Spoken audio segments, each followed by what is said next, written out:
Hello there, today we're going to learn about MySQL data type. So each data in MySQL has a type depending upon its purpose. For the math function, the numeric data type is used. If the requirement is to store the text, then data type would be text or string. Choosing a precise data type will restrict data based from unwanted memory storage into the database, and data retrieve would be faster. Accurate data type assignment would be a good habit while designing database model and table. So let's talk about MySQL data types. First is numeric. Second is string and text, third is date and time, then fourth is blob, fifth is boolean, and sixth is JSON. If you're new to the channel, would like to know more about MySQL, subscribe to the channel and click the bell icon for the notification. So let's get started. So integer is a part of the numeric data type. So integer is the simplest data type in the MySQL, used to store the whole number without decimal point. For example, 2, 5, 10, 15. In the integer, there is a different type of integers are there. One is a tiny int, small int, medium int, and big int. And you could see the storage type, 1 byte, 2 byte, 3 byte, 4 byte, and 8 byte. And there is a signed and unsigned value. So this unsigned can store only 0 and positive. So you could see unsigned is 0 and positive. But signed, it could store 0, negative, and positive. In the unsigned, you could see like you can store the human being, the age. Basically, it can't be negative, right? So it should be always positive. So if you know some data type which is always positive, you can define on that way. In MySQL int with the ZeroFill attribute. If you need to replace spaces with 0, you can use the ZeroFill attribute for the MySQL int, an unsigned column. For example, for the int 3, ZeroFill could be the value of 1, the result to retrieve will be 001. So if it's defined as a 1, so it will in the output it will display as 001. So if it's int 4, and the value is 1, it should be 0001. So let's see in practically how does this ZeroFill work. So come to the MySQL workbench, and I'm gonna use this math. So under e-commerce database, and table name is math. So if you want to see the structure of the table, you can click on this icon here, or you can do the describe. So you could see these are the columns are there. So I like to add one more column, have the ZeroFill value. Either you can add column here directly in the MySQL workbench, or we can write a query to add the column. So let me write a query. So alter table math add column. So I'm going to add a column called grade. I will give int 3 ZeroFill. So also here in the math, if you want to add this column with a particular column, so if you want to do after F1, you can do it after F2 or after D1 or D2. So you can define that. So I'll do after F2. So now if to execute is a command enter.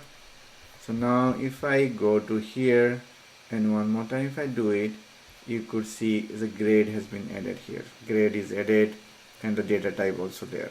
So you could see grade int 3, and you could see the ZeroFill which is here and a tick mark, and you could see here also if I select this one, you could see here ZeroFill is selected. That's good. So let's do select start from math. So do the grade that there is no value. Okay, so I want to update table, update math, then set grade equals to 2 where id equals to 1. So I'm just adding 2, but it will store here value as 002. It's called ZeroFill. So now if I execute this, so now if I do select start from math, so now you could see here is 002 where I gave the 2, but it's added 20. Why? Because if you go to the math table, it's defined here as a 3. That's why it's showing as 002. Let's move to the fixed point, which is a decimal. So decimal is there is two value. One is a p and the s. P is nothing but it's called precision, and s is the scale. P is a number of digit will store, and the position of the decimal point for this if it's s scale. So for example, if the decimal 9,2 is total 9 digit, but you could see here the decimal point 2 digit. So if it for decimal 10,0, it will store 10 digit here in the precision, and the scale is nothing because it is 0. So that's how it's a decimal point has need to be defined in a database. So next is the floating point type. So floating point type, there is a two type. One is a float, one is a double. Float is basically a precision of 0 to 23. There's a 4 byte single precision data, and float is a single precision number, and double is a 8 byte and is a double precision number. Float never store a precise value. In decimal, always it will store the precise value, but in float, it will not store the precise value. So generally, float value are good for scientific calculation, but it should not be used in financial or monetary values. For business-oriented math, always use the decimal. So let's see an example why you should not use float for a monetary or any financial or math-oriented. How is the difference than decimal?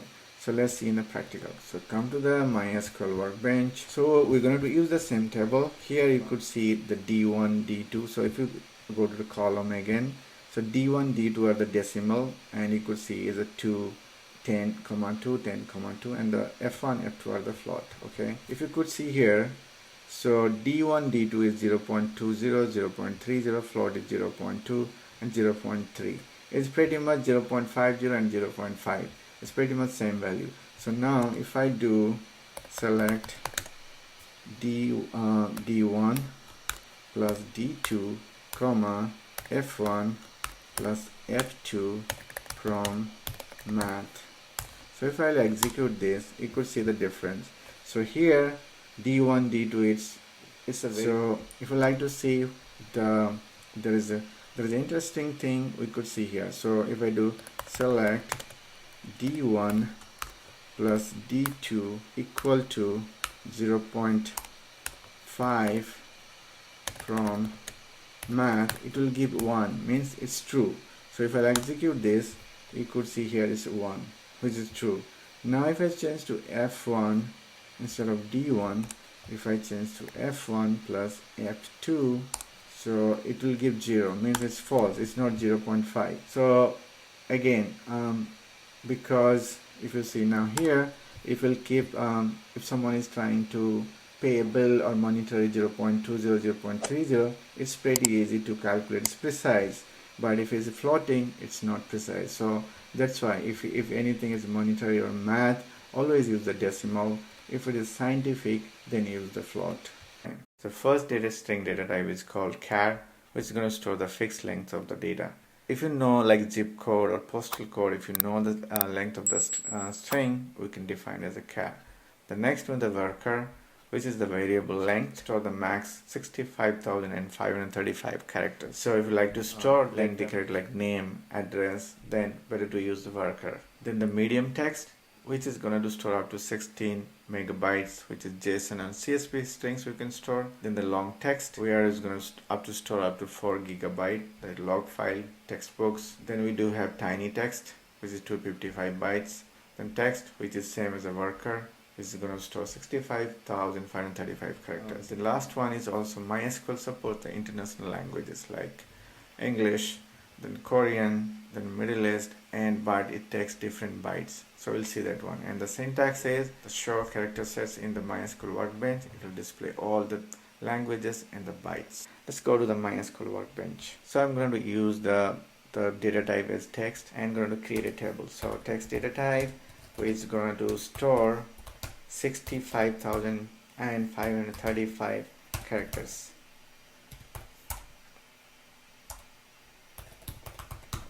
So let's create a table, then we'll like to insert the data and see how it's behaving. So before that, I'm going to use the e-commerce database. So to use the e-commerce database, what is the syntax? That's correct. It's use e-commerce, and execute is command enter. So it's executed, you could see here successfully. Now I'm going to create a table. So before creating the table, if you like to know more about MySQL workbench, how to import database, we have existing video. I'll put link in the description. So here I'm going to create a table is a temp if the first line number 3 talks about drop table if it exists, so it's going to drop the table if it already exists. Then it's going to create a table where is the ID int name worker 64, then the introduction is text. So we are going to store the lengthy text. You could see here, hello there, I'm new to MySQL. Its total text is going to store from here to till here, learning, keep learning. So it's going to store this. So let's execute the whole syntax, line number 3, 4, 5 together. Command is command shift enter. So now you see it's executed successfully and it says one row affected here. So I need to do select star from temp table. So to see the data. To execute this again, command enter. So now you could see here, this is executed. The data are here. So you could see the ID storing here, the name is storing here, and this one is the huge text is going to store here. So this way you can use the string data type, and based on your requirement you can use those data type and design your table and insert the data. Date and time data type is very important to the MySQL because you're going to store the data and we'll do the indexing of the data. It's very like inserted DTM or updated DTM, you can do the indexing and it will fetch the data faster. We'll talk later about what is index, how to use in the table. So first data type is a date. The format is YYMMDD. This is the example. The next is time, which is hour, minute, second. Example. Then date and date time. This is the example. Then timestamp is going to store this format, and the example is like this.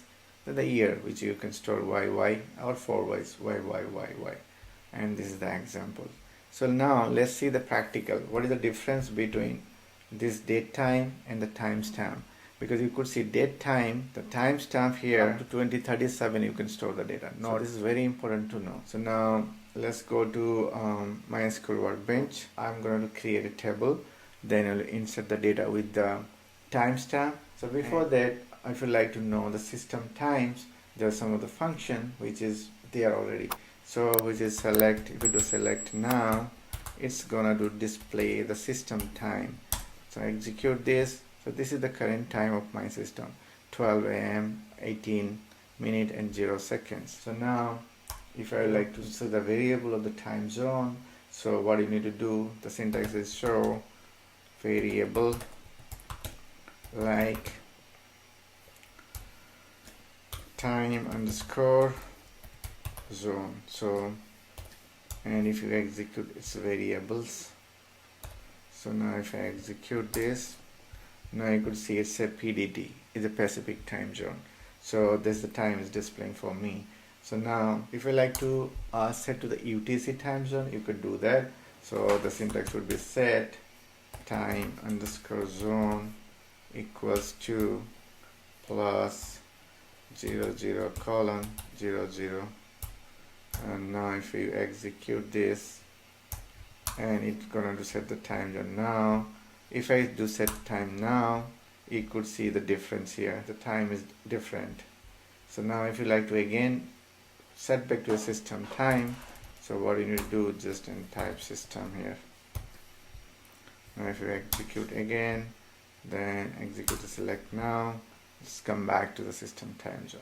So these are some basic syntax for the time, date and time you could use on your daily MySQL practices. So now let's create a table. Okay, so I'm going to create a table is a time data, and we're going to do insert with the 3 columns, ID, time, stamp is a timestamp, name. So these are three columns we're going to create. So let's create the table first. So if I want to execute this, select everything and command shift enter. Or first I need to drop the table. So let's execute everything. So now table is created. Now if you do refresh here, now you could see the time data table has been created. That's good. Now let's insert the data. So I'm going to insert this 4 data into this time data table. So execute is command shift enter at a time.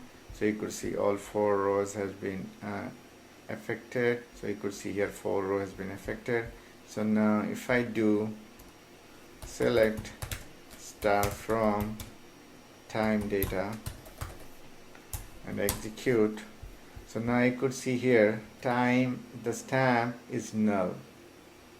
So to fix this, what we need to do, instead of timestamp, so instead of timestamp we need to use date time, default current timestamp. So now if you do again execute everything from here to till here, so it should work.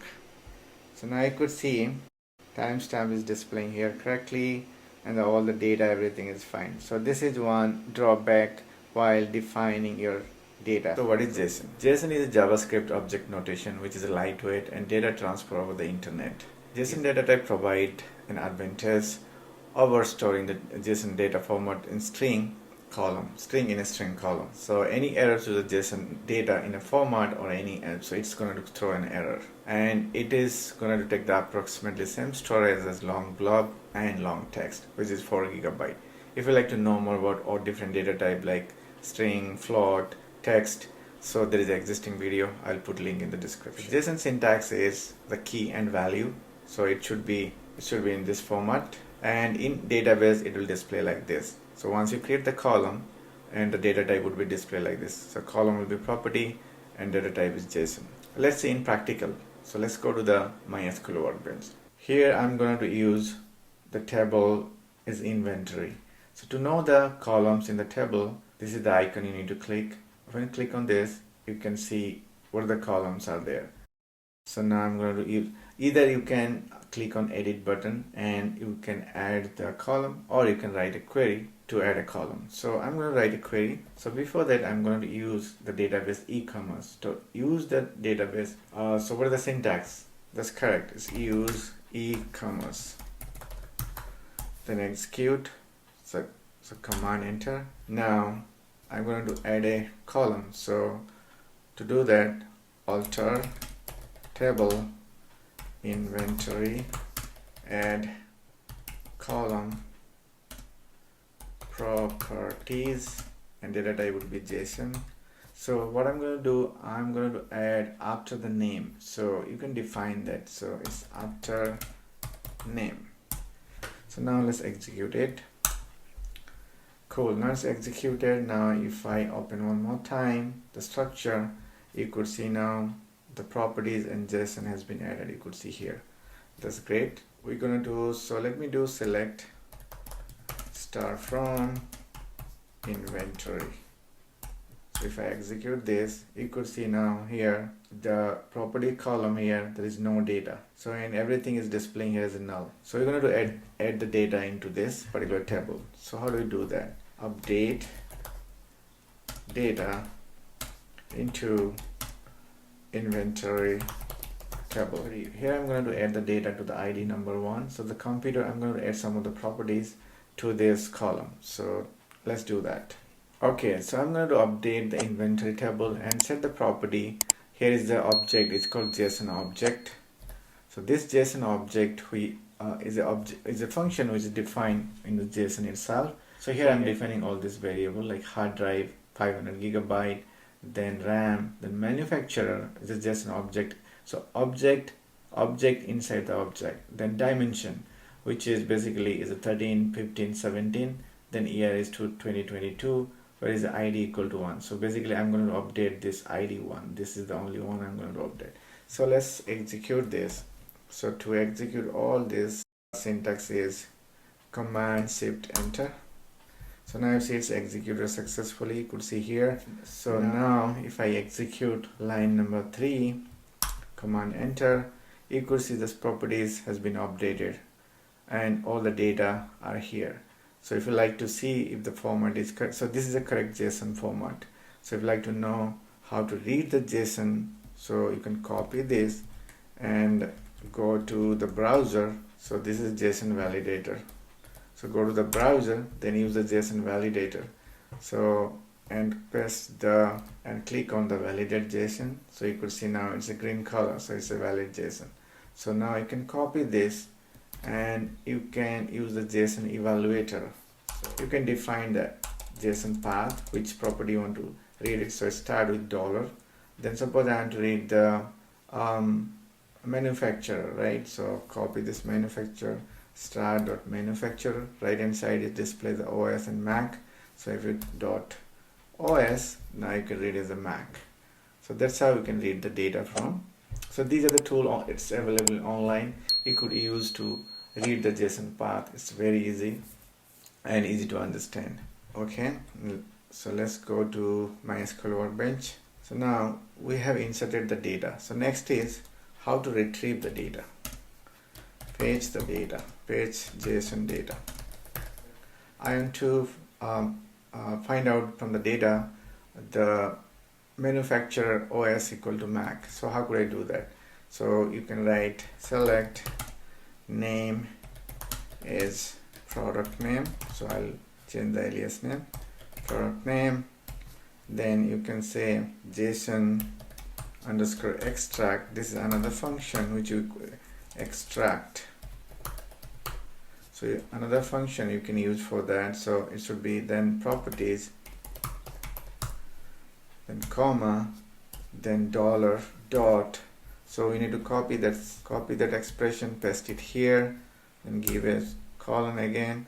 Then after that we can give as name as OS name, operating system name, from the table name which is inventory. So inventory, and where ID equals to 1. So where ID equals to 1. So now if I execute this, it should fetch the Mac. So let's execute, command enter. Now you see here is product name is equal to OS name and displays Mac. But you could see here there is the two double quotes are there. How do you prevent that?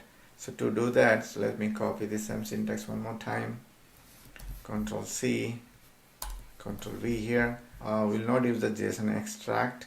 So it should be like this: product name, then properties, product name and properties. So here you need to give hyphen greater than. So if I execute this again, command enter. Okay, at this tail we do have double quotes. So what you need to do, you need to give another greater than symbol. So once you give that and execute one more time, boom. So there you see there is no double quotes. So that's how you can use to fetch the data, JSON data from the database. Then fourth one, how to update the data. Suppose you want to update a JSON data into a database. How to update data? OS is Mac. I want to change to the Windows. So how could I do that?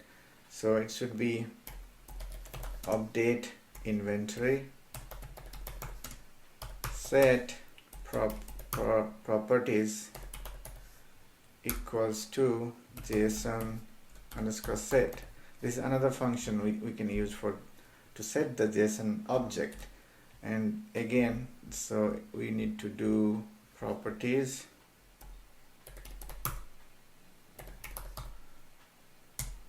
then I need to copy the same thing here,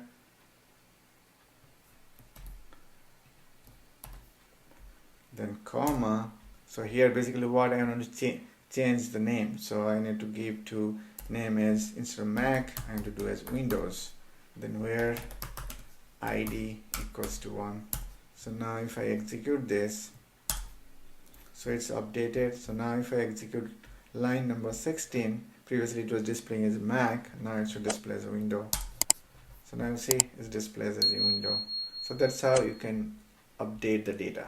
So the next data type is blob, which is binary large object, which holds the variable amount of data, and it's intended as high capacity of binary storage. And blob, there are 4 types of blob. One is a tiny blob, medium blob, and long blob. So there is no much difference between all these 4 blobs, only the storage capacity. The tiny blob you can store 255 bytes, blob is 65 kilobyte, medium blob is 60 megabyte, and long blob is 4 gigabyte. At the same time, there is a disadvantages of storing file in the databases. If you are storing so many images, so many files into the database, then definitely there is a consequence. Slower the backups, degrade the performance. Definitely if you store so many data, it is going to be slower the performance and increase the database size and need database logic to access the file. That's why it's preferred to store in the server instead of the database. So that is all about the blob. Today we learned about what is JSON data type and blob data type, and please let me know if you have any queries in the comment section. Thank you. If this video is useful to you, don't forget to like, comment and subscribe. It means a lot to me. Thank you. Namaste.